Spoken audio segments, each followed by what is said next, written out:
Bon, ça y est, je m'attaque au guidon. Là, j'ai démonté celui existant que je pense tordu.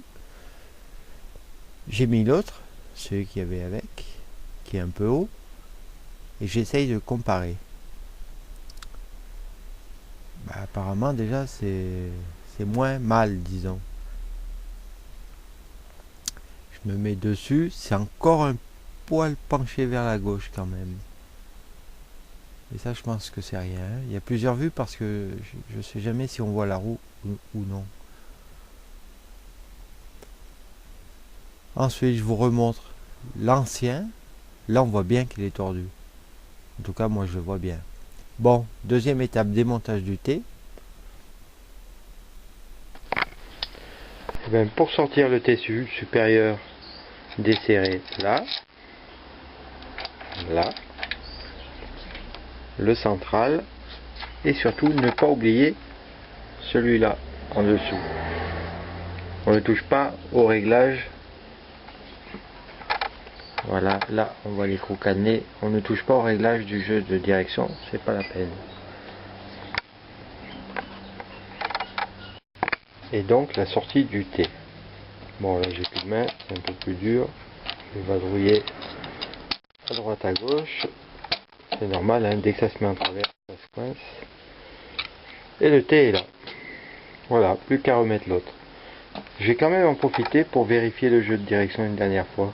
Parce que là j'ai bien accès à l'écrou. C'est facile à serrer.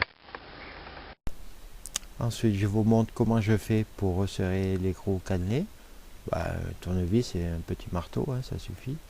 Ne pas forcer comme un sauvage. Et le nouveau guidon monté. Et là, c'est bien droit.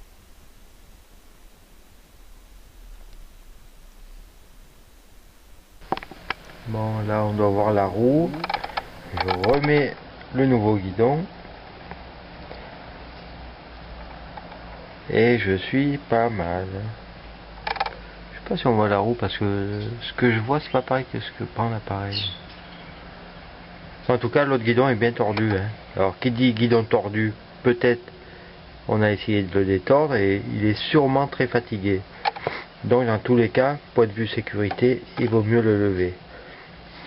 Pas cool de casser un demi-guidon en conduisant. Ça m'est arrivé en VTT. Heureusement, c'était en montée. Ici, les principales étapes du remontage de l'ensemble du guidon. Donc, le guidon. Ensuite, le renfort du centre. La poignée de frein droit. La poignée des gaz. Après, j'essaye de régler vaguement plus devant, plus derrière, j'en sais rien encore. Et ici, le voici tout remonté. Voilà, tout est remonté. Les poignées. Tout. Tout est remonté. J'ai même mis une gaine grise à l'arrêt d'urgence. D'ailleurs, il faut que je le change, il ne me plaît pas du tout ce bouton. Cette gaine grise là. Elle est un peu fatiguée, mais bon, c'est très bien. Et tant que j'y pense, la gaine pour le câble d'accélérateur, cette gaine de frein de vélo, là, le jour je suis passé dans un magasin, il y en avait toutes les couleurs, dont de la grise, exactement comme le gris TY. J'ai pas pensé et je me rappelle plus ce que c'est comme magasin. Par contre, c'est une grande surface, ça je me rappelle. Je chercherai, il me semble que c'est Leclerc ou. C'est pas Carrefour en tout cas, ni Auchan. Ben voilà, alors je l'ai réglé à peu près en m'asseyant dessus, là, comme ça, à l'arrêt. Puis en roulant, je verrai les réglages s'il faut l'incliner plus vers l'avant, plus vers l'arrière, j'en sais rien encore. Je verrai ça et ben, à la prochaine sortie. Voilà, on va enfin savoir ce qui était tordu. Et ben c'est lui, c'est le guidon.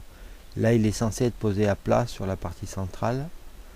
Regardez bien, la bosse qu'il y a, il est tordu, vrillé. Voilà. Et c'est pas le T du tout. J'en ai profité ensuite pour finaliser mon kick.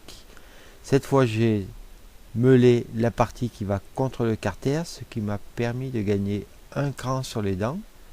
Donc il vient plus à ras, il passe bien et surtout il commence à embrayer en dessus du cale-pied. c'est super.